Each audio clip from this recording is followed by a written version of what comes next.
jelas semangatnya adalah bagus kalau memang semakin kuat koalisi itu, tetapi terus dipertimbangkan faktor-faktor lainnya, bahwa sekali lagi bukan hanya besar-besaran koalisi tetapi juga solid, kompak, setia, dalam arti juga tidak di tengah jalan kemudian masing-masing begitu. Karena dalam perjalanannya kita juga tahu awalnya kompak kemudian di tengah jalan bisa rontok satu persatu. Nah inilah sebetulnya yang kita butuhkan, stabilitas koalisi. Jadi bukan hanya di awal, bukan hanya di tengah, tapi juga sampai dengan akhir.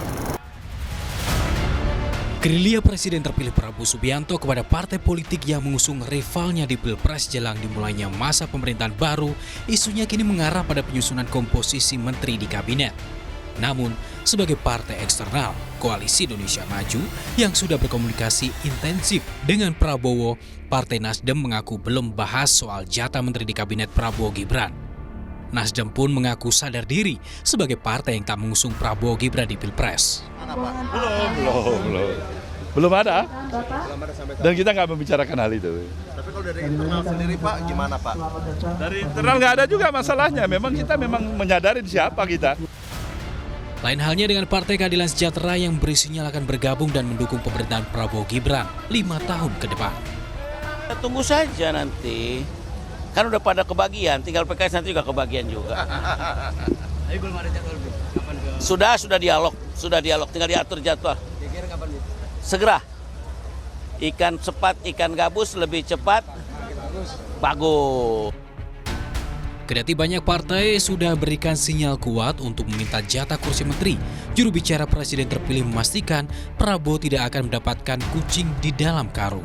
Pak Prabowo tidak ingin mendapatkan dalam tanda kutip kucing dalam karung, tapi yang beliau inginkan adalah partai boleh mengajukan namanya, tapi siapa yang akan diputuskan oleh Pak Prabowo itu adalah keputusan Pak Prabowo. Artinya apa? Pak Prabowo punya kriteria. Itu partai-partai sudah mengajukan semuanya, misalnya jumlahnya, kemudian namanya, semua partai pasti melakukan seperti itu. Jangankan partai-partai Mbak, yang di luar partai pun mengirim CV-nya. Yang belum mengirim CV itu cuma Adi Prayitno, kira-kira itu.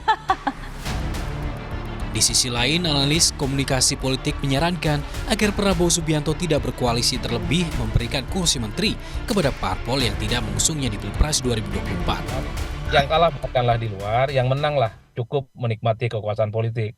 Haram hukumnya bagi yang kalah politik itu 1 dan 3 diajak koalisi, karena mereka itu kan bukan hanya visi misinya berbeda, kepentingan, intensi, dan chemistry-nya saya kira berbeda secara diametral. Oleh karena itu, Bang Dhanil sampaikanlah salam ke Pak Prabowo dan kawan-kawan Gerindra dan partai pendukungnya, jangan ajaklah mereka-mereka itu, biarkan aja berada di luar kekuasaan.